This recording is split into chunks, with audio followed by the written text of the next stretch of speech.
আপনারা আমাকে একটু বলেন, এইটা কোন বিবেচনা নির্বাচন কমিশন করলেন? আমরা এখন যত জায়গায় যাই, আপনি জানেন আমি যেহেতু স্বতন্ত্র প্রার্থী। আসসালামু আলাইকুম দর্শক, উসমান হাদি ভাই আর আমাদের মাঝে নাই।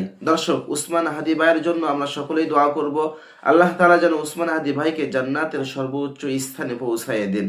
দর্শক, উসমান হাদি ভাইয়ের একটি গুরুত্বপূর্ণ বক্তব্য আমি আপনাদেরকে দেখাবো, যে বক্তব্যটি উসমান হাদি ভাইয়ের কাল হয়ে দাঁড়িয়েছিল। চলুন দর্শক, আমরা সর্বপ্রথম সেই বক্তব্যটি একটু শুনে আসি।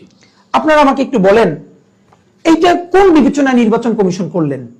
আমরা এখন যত জায়গায় যাই, আপনি জানেন আমি যেহেতু স্বতন্ত্র প্রার্থী, আমার তো মার্কা নাই। আমি সব জায়গায় প্রতিদিন 1000-এর বার বেশি প্রশ্ন শুনি, আপনার মার্কা কোনটা, আপনার মার্কা কোনটা। দেখেন, বাংলাদেশের মানুষ কিন্তু এত গিয়ে ব্যক্তির খুঁজে ভোট দিতে পারবে না, যে উসমান হাদি ওর নাম কই, ছবি কই, সেটার সামনে কোন প্রতীক আছে। মানুষের মার্কাটা মুখস্থ রাখা দরকার।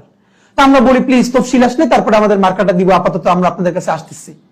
এখন আজকে থেকে যে নির্বাচনী তফসিল হলো, ধরেন অফিসিয়ালি সবাই আপনি বলেছেন 22শে জানুয়ারি থেকে প্রচারণা শুরু করবে, কিন্তু এখন থেকে তো আর কেউ প্রচারণা বসে থাকবে না, অফকোর্স করবে।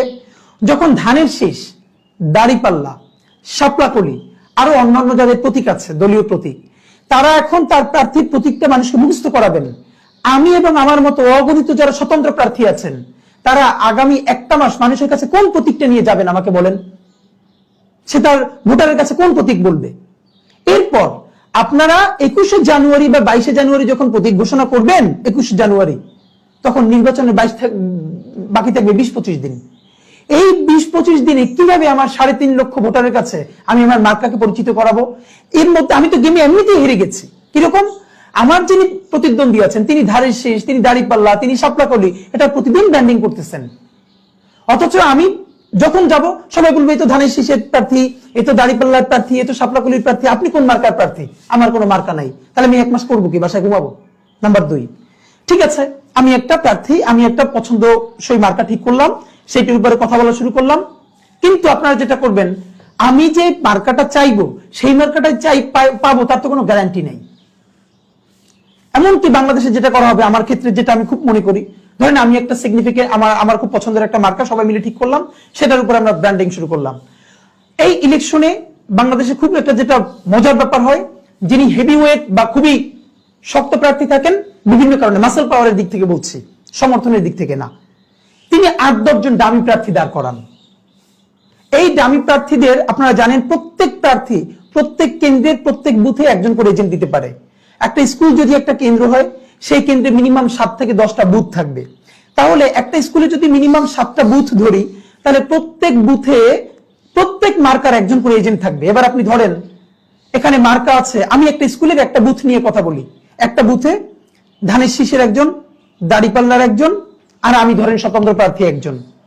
এখন আরো যদি 10 জন থাকে এরকম দামি প্রার্থী একজন লোকের, তখন হবে কি, ওই পুরো 10 জন পোলিং এজেন্টের মধ্যে 1-2 জন থাকবে ভিন্ন, বাকি 8 জন ঘুরে ফিরে সবই একজন আর লোক। এরপর তারা সবাই মিলে যখন সিল দেওয়া শুরু করবেন বা ইলেকশন ইঞ্জিনিয়ারিং করবেন, তখন সেখানে নির্বাচন কমিশনের থাকবেন 1 জন বা 2 জন পোলিং অফিসার। এই পোলিং অফিসারকে হয়তো একজন স্কুল শিক্ষক বা কলেজ শিক্ষক বা একজন ব্যাংকার, ব্যাংকের অফিসার, এরা সবাই। দেখেন, যেই লোকটা পোলিং অফিসার নির্বাচন কমিশন থেকে ওই একদিনের জন্য নিয়োগ প্রাপ্ত, তাকে, তিনি তো ওইখানের স্কুলে কলেজে চাকরি করেন বা ব্যাংকে চাকরি করেন। তিনি যেহেতু জানবেন যে এখন যে ভোট কেন্দ্র দখল করবে বা সিল মারবে, তিনি তো এমপি হবেন এবং তার দল হয়তো ক্ষমতায় যাবে। তিনি এমপি হবার পর, তার দল ক্ষমতায় যাবার পর, তিনি এই স্কুলে তার পোস্টিং থাকবে, তার চাকরি ঠিকমতো থাকবে, তিনি ঠিকমতো ব্যাংকে এখানে চাকরি করতে পারবেন, তাকে বান্দরবান পাঠিয়ে দেওয়া হবে না, কে নিশ্চয়তা দিবে? সুতরাং তিনি যখন দেখেন যে 10 জন প্রার্থীর মধ্যে 2 জন এজেন্ট আর কিছু করতে পারতেছে না, 8 জন এজেন্ট এক, তাকে তার হাতে কিছু পোলিং অফিসারকে কিছু টাকা দেওয়া হয়। উনি যদি ডিসঅনেস্ট হন, তাহলে টাকা নিয়ে চুপচাপ বসে থাকেন, বাইরের লাইব্রেরিতে গিয়ে চা খান, স্কুলের লাইব্রেরিতে গিয়ে। আর যদি অনেস্ট হন, তাহলে টাকাটা নেন না, কিন্তু ওখানে গিয়ে বলেন যে আপনি ওখানে গিয়ে চা খান, কারণ তার তো চাকরিটা বাঁচানো লাগবে। তিনি নির্বাচন কমিশনের দায়িত্ব পালন করবেন একদিন, কিন্তু স্কুলের চাকরিটা তো করবেন সারা জীবন। এবং সেই স্কুলের যিনি ম্যানেজিং কমিটির প্রধান, তিনিও কিন্তু ওই প্রার্থীরই নিয়োগ প্রাপ্ত। তো আপনি এইটা কিভাবে ঠেকাবেন? এইটা আপনাদের কাছে আমাদের খুব একটা প্রশ্ন নির্বাচন কমিশনের কাছে, এই যে ডামি ক্যান্ডিডেট, এই যে, এবং আরেকটা ব্যাপার, মিডিয়ার ভাইয়েরা তো বুথের মধ্যে ঢুকতে পারবে না। সিস্টেমটা তবে বাইরে দেখা যাবে দারুণ, কিন্তু ভিতরে যেভাবে মেকানিজম করা হবে, আমি আপনাকে এই দায়িত্ব, এগুলো কেন ডিটেল বলতে পারছি, আমার পরিবারের অলমোস্ট সবাই শিক্ষক এবং তারা সবাই আমার আব্বা থেকে শুরু করে কখনো প্রিসাইডিং অফিসার থেকে শুরু করে আমার ভাই বোন তারা বিভিন্ন ভোট কেন্দ্রে গত 15 বছর ছাড়াও এর আগে যখন ফেয়ার ইলেকশন হয়েছে এই কাজগুলো তারা presiding officer, assistant presiding officer হিসেবে দায়িত্ব পালন করেছেন এবং এগুলোই ঘটেছে। যখন দখল হয় তখন তার ইজ্জত বাঁচানোর জন্য বলা হয় আপনি গিয়ে লাইব্রেরিতে বসে থাকেন, ব্যাস। এখন তিনি চাকরিটা বাঁচাবেন, না নইলে তার গায়ে হাত তোলা হবে। কি করবেন? নির্বাচন কমিশনের কি কোনো ক্যাপাসিটি আছে তাকে সেভ করবার? নাই। এই উত্তরটা আপনাদের মাধ্যমে জানতে চাই। নাম্বার 2, তাহলে আপনারা যে আমাকে মার্কা দিবেন 1 মাস পর, আমি নির্বাচনের 22 দিন আগে মার্কা পাইয়া সেই মার্কা কি আমি ভিজে খাবো? অথবা আপনি আমাকে গ্যারান্টি দেন যে আমি এখন এই মার্কা চাইলে পাবো। আর একটা কাজ কি করা হবে, আমি যদি এখন একটা মার্কা নিয়ে ব্র্যান্ডিং করতে শুরু করি, করা হবে কি, ওই যে ডামি প্রার্থী দাঁড় করানো হবে সেই ডামি প্রার্থীদের 3-4 জনকে দিয়েও, সাপোজ আমি ধরেন মার্কা চাইলাম, এই যে ধরেন মগ, আমি বললাম যে আমার মার্কাটা হবে মগ এবং মগটা খুব পরিচিত হলো সবার কাছে। সেই ডামি প্রার্থীদের 3-4 জনের মাধ্যমে তাদেরকে দিয়ে বলা হবে আমরাও মগ চাই। তারপর নির্বাচন কমিশন কি করবে, একই মার্কা যদি একাধিক প্রার্থী চান তাহলে মার্কা ওটা বাতিল। এবার আপনারা বলবেন আপনি বদনা নেন, মগ হবে না। অথবা কি করা হবে, বলবে ঠিক আছে চাইছেন তো 5 জন, আসেন লটারি করি।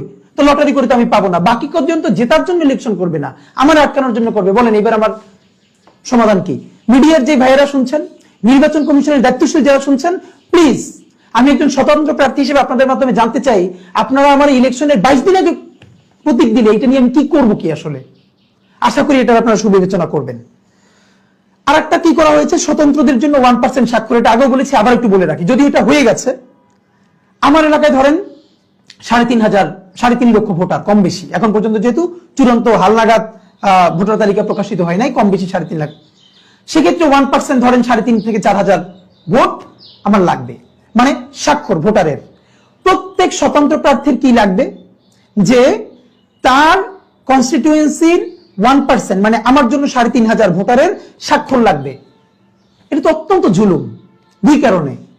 কেন বলেন আপনারা? বলে যাতে ব্যালট বড় না হয়। বাবারে, স্বতন্ত্র প্রার্থীর জন্য ব্যালট বড় হয়, নাম কাওয়াজতে হাবি জাবি নাম দিয়া 36টা মার্কা দিয়ে নির্বাচন করে, তাদের ক্ষেত্রে ব্যালট বড় হয় না?